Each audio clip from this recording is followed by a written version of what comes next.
my dreams lifted with the gun, far enough to reach. Inside I hide the corpse of love. Bees and vultures encircle me. Good afternoon, everybody. 12:03, 2:15, 2019. Welcome to Tea Time. It's the tea party that matters. Well, the vigilant bankers and monopolized companies and governments that have been infiltrated are taking over, and the fight is on. I feel as though it's up to us, the brethren of the cybernet world, to jump in and share the message. I'd like to begin with reserving all rights delegated to me by God, protected by the Constitution. Any colorable law agencies that come and see this or anything like that, just know that any actions commenced against me may be in violation of USC Title 18, Part 1, Chapter 13, 242, and 241, deprivation of rights under color of law, and conspiracy to go against my rights. With that being said, this is not lawful information, nor is it anything, it's not legal information. It's only for entertainment purposes only. Anywho, getting to the central banks. The reason why I'm going to make a video about the central banks right away is because as I have studied law and everything else around it, as far as American history, I have begun to realize that there are very powerful people behind the financial background of politicians and people that are willing to sell out the future of this nation, okay, through bribes and certain kind of, backing through campaign finances. These people are actually pushing for the death of the sovereignty of the Republic of the continental United States of America. Moving forward. So I believe that central banks have something to do with our laws because 2 presidents died going up against the bankers. Might as well find out why, right? History of the central banks, researching can lead you across ample amounts of information, and it's about finding the info that actually completes the story you already have. If most of your findings are innocent and sounds like a fairy tale in the making, it's because it is. Names get confused and events get left out. The reason why I'm making this channel is because, as one becomes enlightened to the truth of the world, whatever it may be, whether it be third eye awareness, leading into metaphysics, leading into consciousness, spirituality, esoterics, hermeticism, all these things, they all lead to the same thing. One of the most profound topics that I've ever discovered is the Kabbalion and Hermeticism and alchemy, mental transformation. But there's a lot of things that they talk about in there, such as like rhythm, correspondence, gender, duality. The point is that there's always this pendulum swinging back and forth from the creation of time and the fall of, the soul fall conscious of man, the fall of the consciousness of man into our lower level desires. Okay. So, anywho, as we've progressed, okay, into a civilization, people tend to like lose focus of where they're really going, but where it all really boils down to. No matter how deep you get, you start to realize that everything is connected. Okay, it's all connected. Okay, so I've actually always said that if you study history, nothing changes except the faces and names and occasional uniforms. But all the people who were in control during the times Jesus has reigned, all the same people who were in control then are in control to this very day. The Jews were actually the money changers. And it's the only time in his ministry that he actually got angry and used violent force. But anywho, if you never broke Moses's law, then you were found innocent of sin. And what they would do is make it so that all these arbitrary laws were so hard and taxing on the people that they actually would be taxed for their sins. Okay? So, um, only Rome had authority to make war during this time or kill for motives only of the church. Rome was the war machine of its day, and Jews were the money changers. I guess history records the same thing as you move in to the history of the bankers in the beginning of this country. But I always believed and wondered, do they affect our laws, freedom, and sovereignty? The bankers. So then that's how it really began. Uh, as we begin, okay, so here's what I got. I got a bunch of stuff, and credit goes to the video on YouTube, Evils of the History of the Federal Reserve. Also, you could research any information of the Federal Reserve and the Rothschilds, but this one was very impeccable and leads to a lot of affirmations towards my understandings of law. The thing is that when you become aware of all these things, okay, consciously, you find what your passion is. There's keys, okay? But in law, I find it to be the most valuable thing to understand. Because back in the day, to be a lawyer, you knew the scripture because it was the law. And the people didn't know the scripture. They didn't know the law. Okay. We're going to work with a bunch of stuff. I got the Constitution here, Black's Law Dictionary, 6th edition. Not the best, but it's working. Okay. And also the Annals of America. Okay. It's an encyclopedia set. I got 20 books. Now, the truth is that however you become enlightened, you start to realize that there is a natural law of things that are ran by the designs of God. There's no way to escape it. God's in complete control of everything. But there's a way to actually manipulate the paradigm of this universe, understanding the keys of not only mental alchemy, but understanding that as above, so below, and so below, as above. And it starts to progress into all these things, understanding that the esoterical world has to leak into the physical world one way or another. So how you control these things is by paradigm shifts. Okay, knowing that the pendulum's going to switch, go this way, and eventually it'll also go back to this way. And so with the duality system is good and evil, okay, or bad and good. Well, if there's a line drawn in the sand, and the ones that are the most enlightened understand this principle in philosophy, don't you think that there's groups of people that are fighting for the, God, as well as there's groups of people fighting for, you know, the dark side? We'll call them Azazel. Because actually,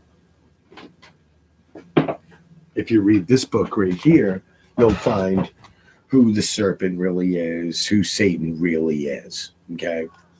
But anyway, we won't go there right now because this is about the banks. But through my passions and always being enlightened, I began to study religion, philosophy, government conspiracy, secret societies, and leading into prophecy, okay? Which then took me to understanding that the Bible is the law, and through the Bible came our nation, okay?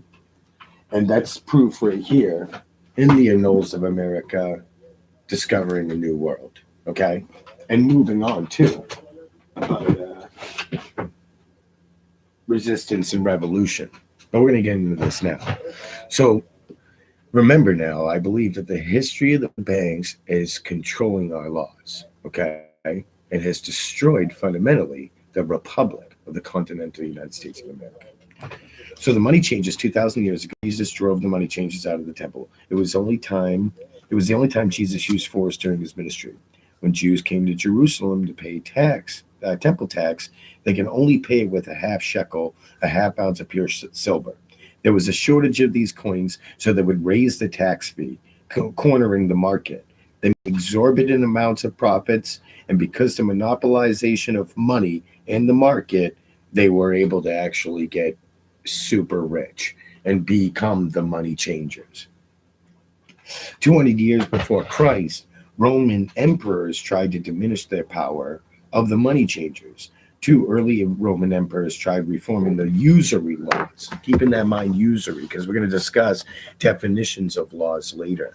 As you read the Bible, you'll find the words of law within the scripture. And also, I started to realize if Jesus knows heavenly language, don't you think he knows not only earthly language, but legalese language? I mean, the people that he went up against were all the people that were in charge. So moving forward. So they basically, the usury laws and limiting land ownership to 500 acres. They were both assassinated. 48 BC, Julius Caesar took back the power to coin money from money changers and minting coins from the benefit of all. Now, there's a backstory on Julius Caesar and where he got the authority to even be able to do that. And I can't remember where I heard the information, but it was basically like very significant. It was they had to go to this special place to get permission. Julius Caesar did, but we won't go there. Julius Caesar was assassinated, and the money changers monopolized money once again. 1,000 years AD after the death of Christ. Goldsmiths in medieval England, okay? Goldsmiths were the first bankers. They were the first bankers because they were the ones vaulting people's gold for safekeeping and then would actually provide a receipt, which was the first idea for paper money. Paper money being convenient, goldsmiths noticed that they could actually print more receipts in gold than what they actually had possessed because people rarely got their gold in mass sum. So fractional reserve banking was invented in amongst the minds of the bankers.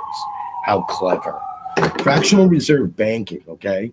For every 1,000 receipts that they printed, or for every 1,000 ounces of gold, they printed 10,000 ounces of receipts. And the interest-free loan is what helps nations rise in wealth to serve the people, not people serve the money. King Henry I, 1100 AD of England, Henry created the tally stick, the monetary monopoly of the money changers. After its formation in 1694, the Bank of England attacked the tally stick system because it was a money outside the power of the money changers. The British Empire grew into the power, into very large amounts of power off the tally stick system of taxes. So in the 1500s, Henry VIII relaxed usury laws, and money changers reasserted themselves. And then they actually made gold and silver money plentiful for a few decades. So during the 1500s, during the whole entire time that the tally stick system was going on, the money changers were still hoarding all the gold, okay, and doing, and planning for the future. And so for a few decades, Queen Mary took the throne. See how the pendulum's swifting? It's shifting all the time. It's always doing this. This is exactly how it works. I definitely suggest picking up the Kabbalion. You can download it on your cell phone app or whatever. But moving forward. So the money changers hoarded their money in gold and silver, forcing the economy to plummet. Boom. She wanted to issue coin money backed from the public treasury, and religious differences financed by the money changers. Oliver Cromwell overthrew King Charles, purging the parliament, and put the king to death. Immediately, the money changers were put back into power to consolidate their financial power. 50 years, they plunged Great Britain into a series of costly wars, and they brought a square mile in the center of London, known as the City of London, and killed the Stuart kings, and they took the English throne, creating the Bank of London. The Bank of England, France and Holland exhausted England in the 1600s. Government officials met with the money changers to beg for loans to preserve their political purposes, and the price of governmental sanctioned private bank, which could issue and create money out of nothing. And they called it the Bank of England. To mask the reality, it was a private bank, loans of fiat with interest, creating a tax on the people. Rome was a republic till 27 BC and became a democracy. 207 years. 180 AD fell and became pagan. Pagan Rome fell and became papal Rome. That's significant. in history and understanding how ecclesiastical law from Rome having that authority. Okay, and when the Jews killed Jesus and they said we have no king but Caesar. Okay, the money changers claimed their allegiance to Rome. Okay, right then and there. All right, so that's the money that they use. Okay, and that's who they gave themselves to. All right, when they said, when Jesus said, given to Caesar what belongs to Caesar, given to God what belongs to God. And it's funny because not too long after they screamed, "We have no king but Caesar." So, anywho, Amschel Moses Bauer, 1743, Red Shield firm, Rothschild in German. He had a son, Amschel Mayer Bauer, changed his name to Amschel Rothschilds. He actually had a Roman eagle above his sign, and if you look today in the back of your dollar bill, you have that Roman eagle with the star of David, which is actually the star of Renton, on it. Okay, I'm not lying. This is totally true. Okay, so the shield on the back of your penny is Rothschild. They're letting you know in your money that they own you. So uh, Mayer Bauer changed his name to Amschel Rothschilds. He had five sons and taught them the business of banking. Rothschilds joined alliance with Prince William of Europe and Germany. Prince William Cassel. At first, they helped William speculate precious coins, but Napoleon Bonaparte chased William into exile.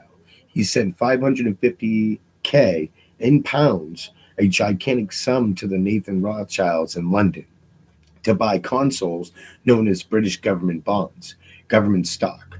Nathan used the money because of military funds demanded he profited. Okay? American Revolution.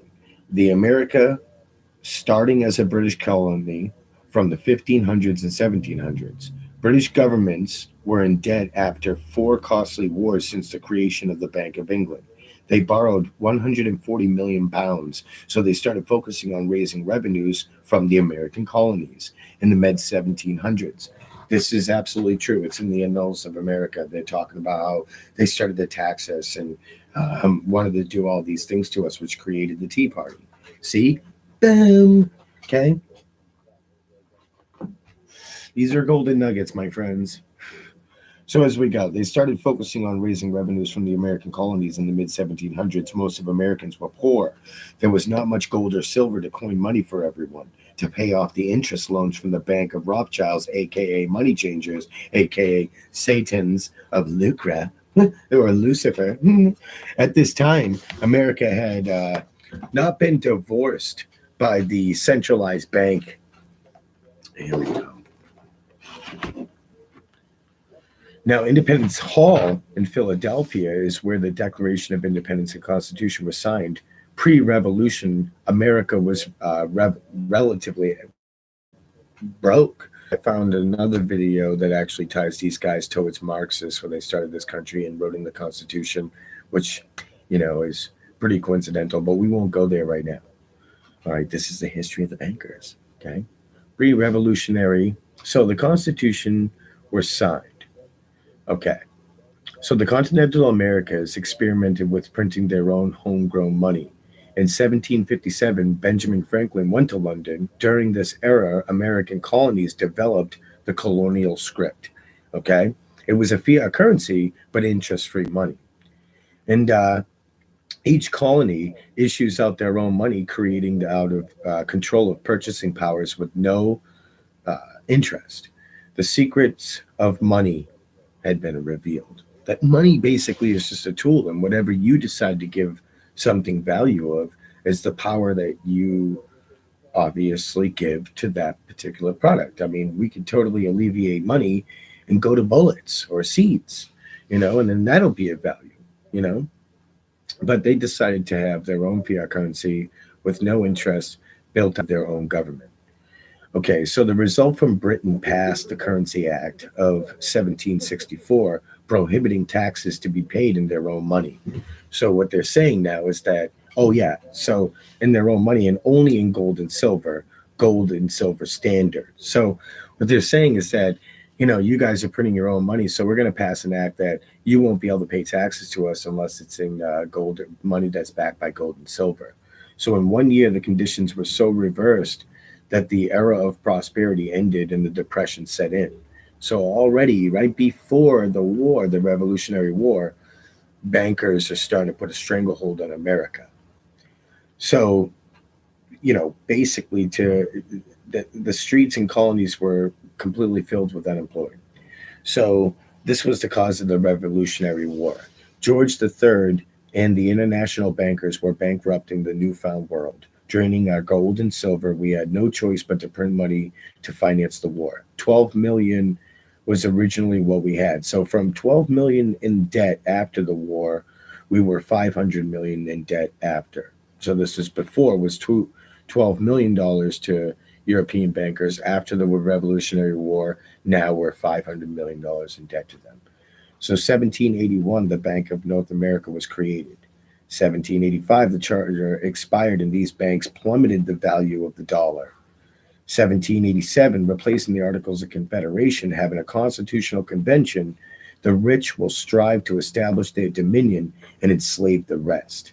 And they always did. They always will and they always have. The same effect here as well, where if they do not, the by the power of government, keep them in the proper spheres. And this was Gouverneur Morris of 1784. So he was already writing in. He was one of the people that actually signed the Constitution. He's letting you know that these guys are bad news and they're already put a strangleholding on everything. And even Thomas Jefferson in 1784, during the same time, wrote, if the American people ever allow private banks to control the issue of their currency, first by inflation, then by deflation, the banks and corporations which grow up around them will deprive the people of their property until their children wake up homeless in the very continent their fathers conquered. Thomas Jefferson, 1784. Gouverneur Morris, I know it sounds crazy, he doesn't sound like an important guy, but he actually is in history. He wrote the final parts of the Constitution, and he knew how evil and construed the bankers of England were.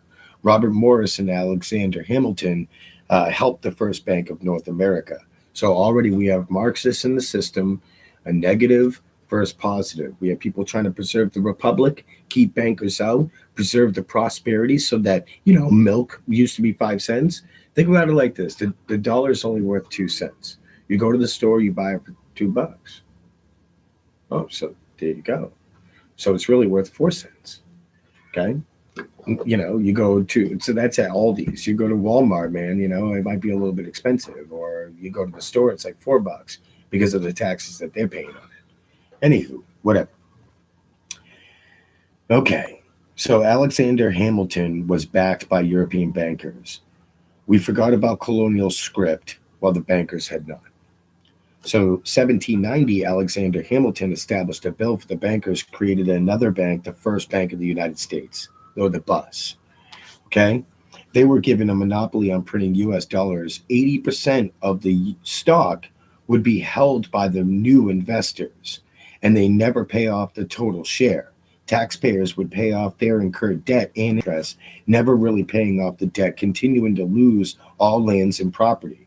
They took the American financiers, the taxpayers' money, and lent it to each other to buy all the shares of the bank. So the BUS was no different than the Centralized Bank growing. Okay, and remember, this is 1790. I did my best to articulate the years as we go, so that when we start talking about law, it's all going to make sense.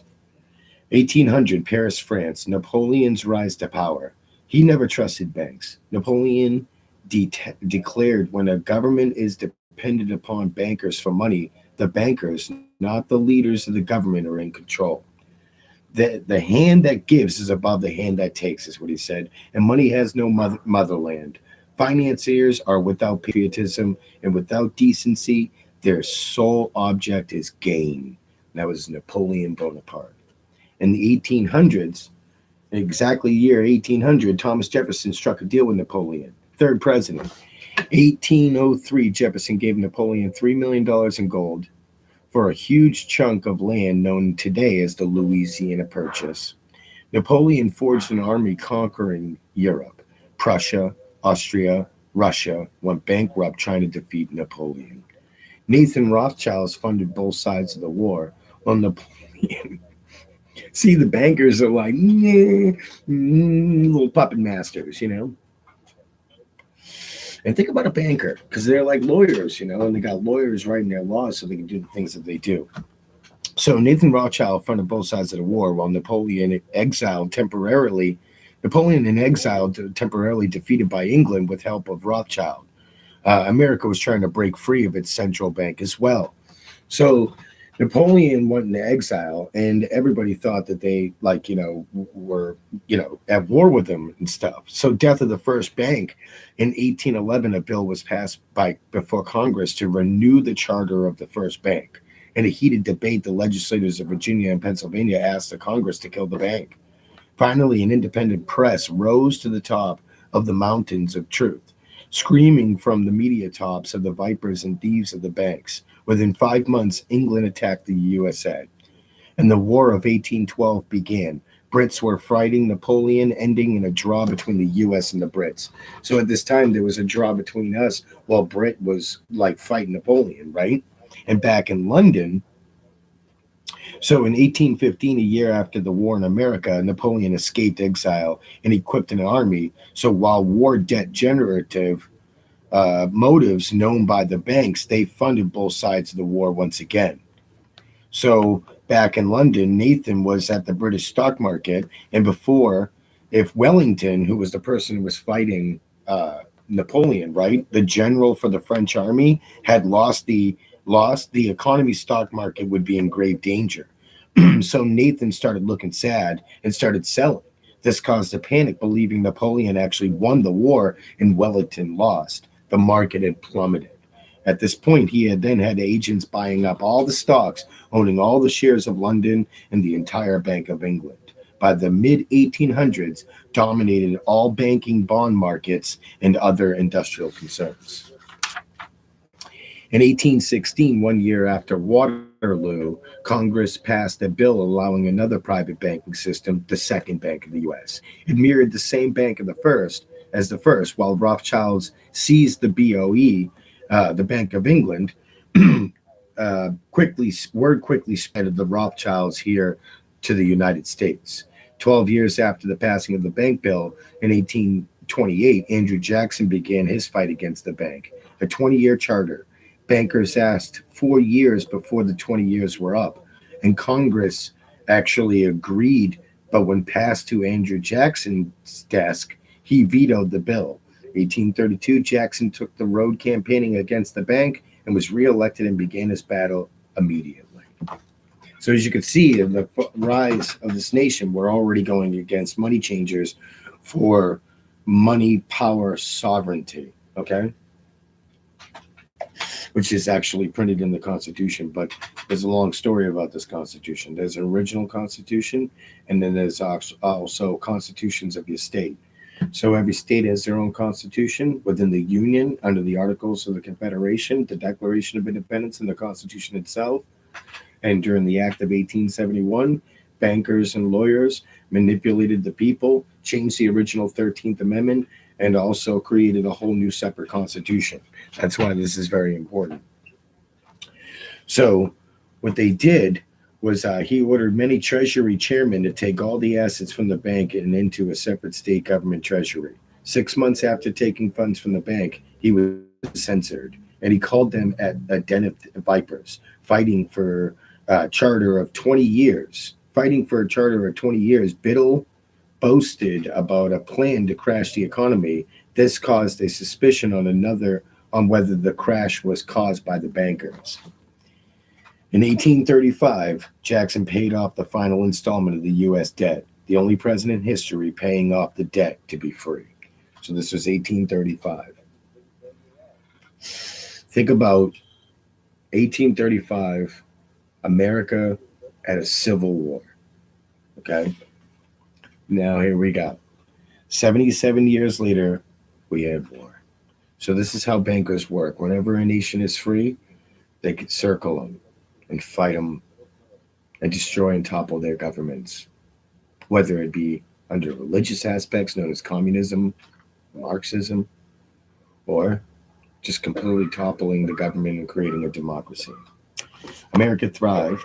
1 month after the inauguration of Abraham Lincoln, the first shots of the Civil War had taken place. Abraham Lincoln never cared to free or destroy or abolish slavery. So look right there. It had nothing to do with slavery. But before the war, the bank was dead, and the money changers used war. They used war and conspiring against America. We still used fractional reserve banking. This fueled economical instability in the years before the Civil War. And this led to war to create debt, to create dependency. So Abraham Lincoln, because we're already in debt, we now have taxes and interest on everything, which is paying off the interest to the European bankers, okay? And we're already in debt, all right? So we couldn't create an interest free or get rid of the debt because then that would leave America with nothing. So in 1861, my paramount objective is to save the Union. It is not either to save or destroy slavery, and if I could save the Union without freeing any slave, I would do it. Abraham Lincoln, was the Civil War a conspired event? This is my question. All right, the division of the United States into federations of equal force was decided long before the Civil War by the high financial powers of Europe. These bankers were afraid that the United States, if they remained one bloc and as one nation, would attain economic and financial independence, which would upset their financial domination of the world. Otto von Bismarck. Lincoln in 1861 began to finance his war through advice to get Congress to pass a bill printing full lawful legal tender treasury notes to pay the soldiers with them and go ahead and win the war. The money changers did not approve of this game change. And in 1862 and 63 printed in greenbacks, them in green ink called greenbacks. No interest became freedom of a nation. And the National Bank Act, the U.S. debt was decreased, but it could not pay off the debts because it would have no backing of the bonds and stocks, leaving its investors to go elsewhere. America may have won the war, which it really didn't, but because the war on Mexico and the southern states, we put the nation into the first glimpses of slavery by debt and consent to policy, legislative rule, 34 republics, creating a federal republic. The entire U.S. money supply would be created out of debt, and by bankers buying U.S. government bonds and issuing them for reserve for banknotes. In numerous years following the Civil War, the federal government, ran a heavy surplus, and it could not, however, pay off its debts, retire its securities, because to do so meant that there would be no bonds to back the national banknotes. To pay off the debt was to destroy the money supply. John Kenneth Galbraith. Slaves to the dollar. This is where it leads to 1885. The Organic Act of 1871 was passed. States having their own constitutional laws and ordinances, they slowed the process of the ending of slavery to crime. President Andrew Johnson formed vigilantly groups terrorizing Black Americans so they wouldn't run. Radical reconstruction of the Constitution in 1866. The 14th Amendment was passed, but the 14th Amendment citizen is how they formed the corporate entity. We are born but not naturalized. And when Abraham Lincoln was in office, America fell. The birth of a country within a country took place. The continental United States of America became a chartered corporation known today as the United States. The Republic was wounded. In Article 1, Section 8, to establish a uniform rule of naturalization and a uniform laws on the subject of bankruptcies throughout the United States, to exercise exclusive legislation in all cases whatsoever over such district not exceeding 10 miles square as may, by cession of particular states and acceptance of Congress, become the seat of government of the U.S., and to exercise like authority over all places purchased by consent of the legislator of the state in which the same shall be. Securities. 28 U.S.C. 3002, 12a. Property and held in trust by the United States for the benefit of an Indian tribe or individual Indian. 28 USC 300215A. The United States means a federal corporation. USC 26 7701A9. The term United States, when used in a geographical sense, includes only the states and the District of Columbia. A10. The term state shall be construed to include the District of Columbia where such construction is necessary to carry out provisions of this title. This is the birth of the chattel slavery, bringing back Roman laws. So, as you can see, we have a nation within a nation. And we pledge your allegiance to the United States of America. You're pledging your allegiance to the District of Columbia and to the Republic for which it stands. So there's two nations, all right? And this is where law comes in now, because now we have a first-class citizen and a second-class citizen. First-class citizen is actually a citizen to the Union States, the citizen to the state that he actually was born in, which is a nation state, which is of the Republic, a national. Then we have a U.S. citizen, which actually is a part of the District of Columbia and is not a citizen of America or any of the several states of the Union. Okay, and we're going to get into this stuff. But again, the IRS is not a government form. Okay, it is an agency of the IMF. Actually, we're going to go a little further in, okay, because these are facts about America that are pretty important, but we're going to get back to banking history. Lincoln was assassinated because he challenged the money changers by creating the nation's own currency. Europe prevented exports even to the north. This divided a nation based off principles of freedom and division. Monroe Doctrine had been violated. British troops surrounded the nation. Lincoln pushed $450 million in greenbacks. Bankers had already had stock investments of the nation by buying U.S. government bonds and issuing them as reserve for banknotes. So no bonds to back up the money because of a fiat currency over the nation's history near the end. But remember, it was the Union that he wanted to save. In 1863, Tsar Alexander II of Russia wrote France and Britain giving orders if they aided the South, it would be a declaration of war. So we had the Khazars helping us out. There's an individual I wanted you to look up. In fact, I'll read it in a little bit here from Albert Pike. It's the letters to Mazzini and their blueprints for a world government and how to take over. And then there's also another individual named Karl Marx. I will read the blueprints later. But if you know that blueprint and you start to hear what happened in 1863, Khazar helping out Lincoln, saying if you interfere and help out Southern troops fight the North, man, that's going to be a declaration of war from us. So, and that was the Khazar, Russia. On November 21st, 1864, he writes, the money power preys upon the nation in times of peace and conspires against it in times of adversity. It is more despotic than a monarchy, more insolent than autocracy, and more selfish than bureaucracy. Abraham Lincoln. My agency in promoting the passage of the National Banking Act was the greatest financial mistake in my life. It has built up a monopoly which affects every interest in the country. Salmon P. Chase. April 14th, 1865, 41 days after his second inauguration, just 5 days after Lee surrendered to the grant of Appomattox, Lincoln was shot at Ford's Theater. The death of Lincoln was a disaster for Christendom.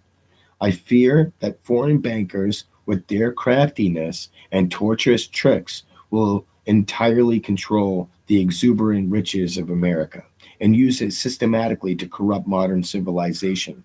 They will not hesitate to plunge the whole of Christendom into wars and chaos in order that the earth should become their inheritance. Otto von Bismarck. International bankers may have been involved in the necessary conspiracy in the assassination of Lincoln. So international bankers have been involved in the conspiracy of the end of the assassination. Bankers owe allegiance to the Vatican. Jesuits are the military for Rome. An article in a newspaper of Canada surfaced 70 years later during the height of the Depression, and Gerald G. McGeer, a respected attorney, blasting its own government, the government's debt based off the money system of 1934. Ottawa, May 4th.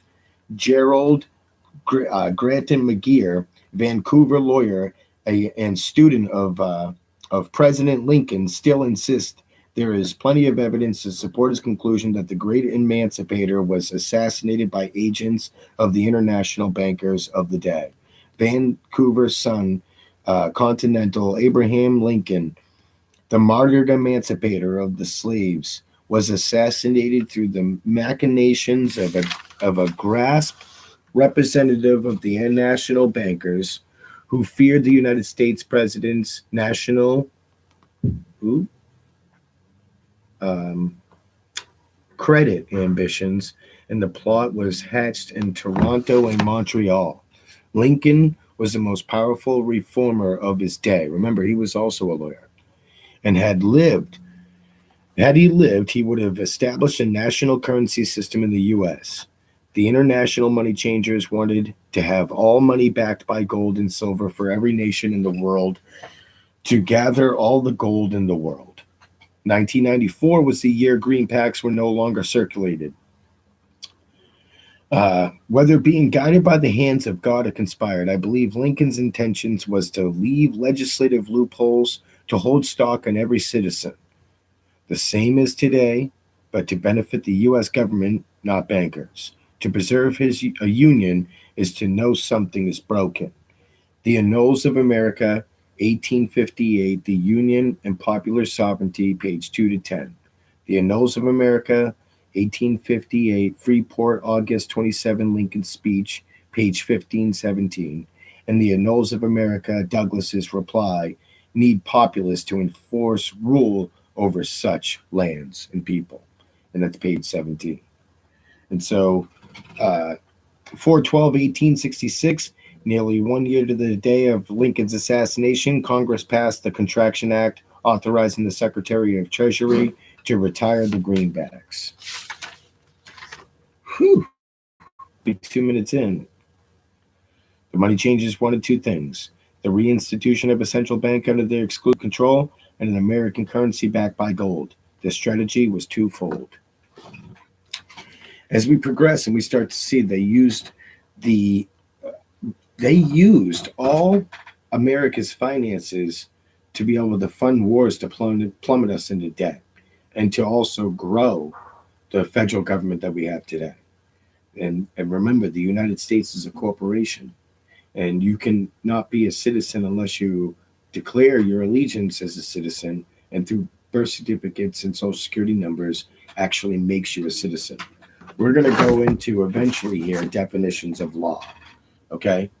And I think I'm going to actually cut this short right now and then come back in and go further into it, because right now what we're doing is talking about the Emancipation Proclamation, okay?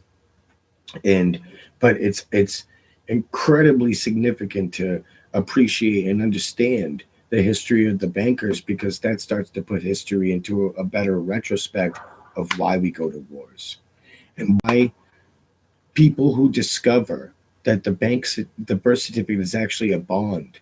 It's a bond, okay, that's being bought by bankers and for investments and future taxes to be paid off to pay off the further debt. And as we go, you'll see how significant it really is.